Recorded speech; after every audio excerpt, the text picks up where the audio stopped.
이 아저씨의 이름은 마이클 브린입니다. 우리는 이 아저씨의 말에 귀를 기울여야 합니다. 왜냐하면 이 사람은 우리 한국인들보다 더 한국에 대해 잘 알고 있는 사람이기 때문입니다. 그는 미국 워싱턴 타임즈, 영국 가디언, 그리고 더 타임스 서울 특파원을 한국에서 무려 30년 이상 지낸 세계 최정상급 언론인이자 최고의 한국통입니다. 그럼 그가 지금까지 그가 지켜본 한국, 그리고 한국인에 대해 정리한 내용이 있어 소개해봅니다. 우선 그는 한국인들은 너무 급한 면이 있으며 사회에는 많은 부패가 있고 서로 편을 갈라 싸우는 당파성 문제가 있는 민족이라고 꼬집었습니다. 하지만 이런 단점들에도 불구하고 한국은 정말 놀라운 국가이며 한국인들은 정말 특별한 사람들이라고 칭찬하며 구체적으로 몇 가지 팩트를 제시하는데 그중 일부만 정리해 보겠습니다. 일단 한국인들은 세계에서 평균 IQ 105가 넘는 유일한 나라입니다. 일하는 시간은 세계 2위인데 또 노는 시간도 세계 3위로 이 수치로만 봐서는 그 성실한 유대인들이 게으름뱅이처럼 보일 정도로 이 사람들 도대체 거의 잠을 안 자는 사람들입니다. 한국은 문맹률이 1% 미만인 유일한 나라이기도 합니다. 참고로 일본이 그렇게 우러러보는 프랑스의 경우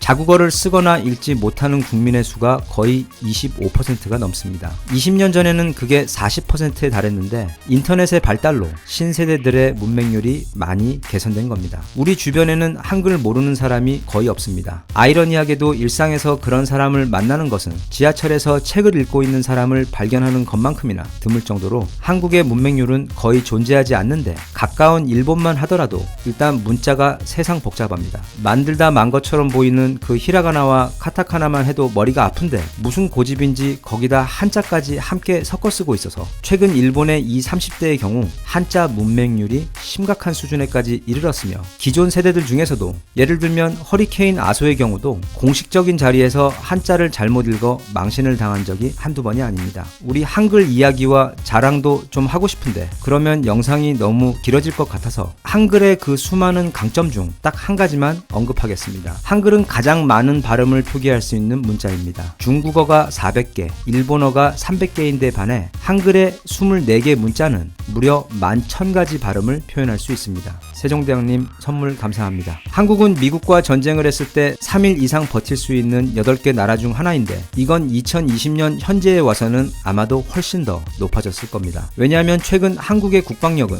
미국을 포함한 주변국에서 심각하게 걱정할 정도로 너무도 크게 강화되고 있기 때문입니다. 한국의 현재 국방력은 조사하는 기관에 따라 조금씩 다른데 보통 세계에서 5, 6위입니다. 남한만 보았을 때 그런데 만약 통일이라도 해버린다면 한국은 정말 무시무시한 전투국가로 거듭나게 됩니다. 마이클 브린 기자가 지적하는 한국의 또 한 가지 놀라운 점은 바로 한국이 IMF를 극복해낸 시간입니다. 주변국들은 최소 20년에서 30년 정도 걸릴 것으로 예상했지만 공식적으로 1997년 11월 21일 IMF 체제가 시작된 후 거의 딱 3년 만인 2000년 12월 4일 빌린 차입금을 모두 상환하며 국가 경제를 정상화시켰습니다. 이걸 바라보던 해외 전문가들이 놀란 것은 말할 것도 없지만 그들이 더 놀란 것은 갑자기 한국의 모든 국민들, 그러니까 시골 할머니부터 아이들, 그리고 학생과 회사원 할 것 없이 집에 있는 금이라는 금은 몽땅 다 돌반지부터 금 쪼가리까지 동네마다 수백 미터의 줄을 서가며 금 모으기 운동이라는 이름하에 나라를 위해 내놓기 시작한 것입니다. 이런 한국의 금 모으기 운동은 현재까지도 세계에서 그 유래를 찾아보기 힘든 굉장히 희한한 역사적 사례입니다. 마이클 브린 기자는 또한 한국은 미국이나 중국 그리고 일본과 같은 세계 최강대국들을 우습게 하는 묘한 민족이라고 불렀으며 특히 일본에 대해서는 발톱의 때만큼도 여기지 않는 세계에서 유일한 국가라고 강조했습니다. 한국은 유럽에서 조사한 통계 기준 여성의 미모 세계 1위로 가장 아름다운 여자들이 사는 곳이며 유학생들이 세계 최고 대학의 수석을 모조리 휩쓸고 있는 나라이고 또 무척 새삼스럽지만 세계에서 가장 빠른 초고속 인터넷 통신망을 갖추고 있는 나라입니다. 한국의 토질은 영양가가 한중일 삼국 중에서도 가장 뛰어난데 아주 쉬운 예로 한국의 인삼은 세계에서도 최고의 품질을 자랑합니다. 실제로 중국과 일본에서 우리 인삼 종자를 가져다가 오랜 기간 대규모로 실험해가며 인삼을 재배하고는 있지만 그 품질은 비교 자체가 부끄러울 정도로 한국의 인삼이 압도적으로 뛰어납니다. 그건 한국의 토질과 땅의 기력 때문이라고들 해석하고 있는데 그래서 한국에서 생산되는 모든 농산물들 역시 영양가와 품질이 월등하며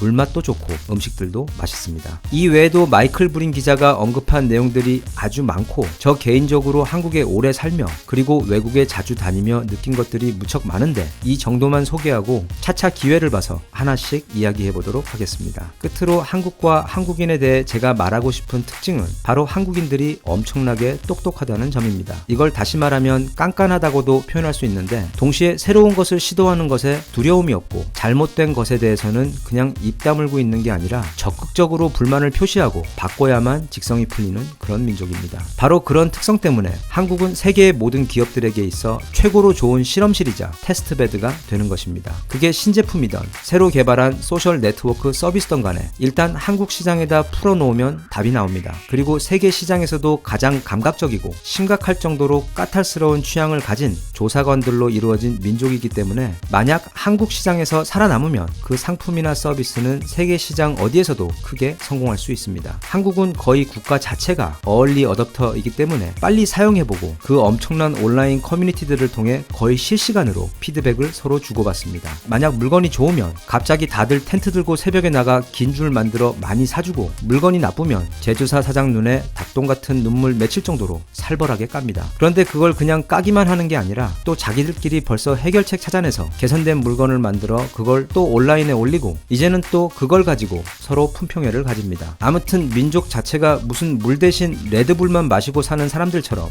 모든 게 엄청 빠르고 항상 엄청 에너지가 넘칩니다. 나라 전체가 그게 문제던 축제던 간에 이 나라는 항상 뭔가 빠르게 움직이고 다이나믹하고 빨리 끝을 봐야만 합니다. 화도 자주 내고 모르는 사람과 싸움도 많이 하고 또 그래놓고는 금방 화해하고 형동생 먹고는 같이 삼겹살에 소주 함께 마시는 열정적이고 정이 많은 데다 똑똑하고 깐깐하면서 게다가 엄청 많이 놀고 먹고 마시는 와중 일은 또 제일 많이 하는 이거 뭐 별 이상한 특징들이 한 민족에 다 몰빵된 것 같은 진짜 희한한 민족 한국인. 솔직히 좀 많이 이상하고 희한하긴 한데 제 눈엔 그게 다 겁나 멋져 보입니다. 더 많은 한국 사람들이 이런 대한민국과 이웃 한국인들을 더욱 사랑하고 즐겼으면 좋겠습니다. 대한민국 만세. 감사합니다.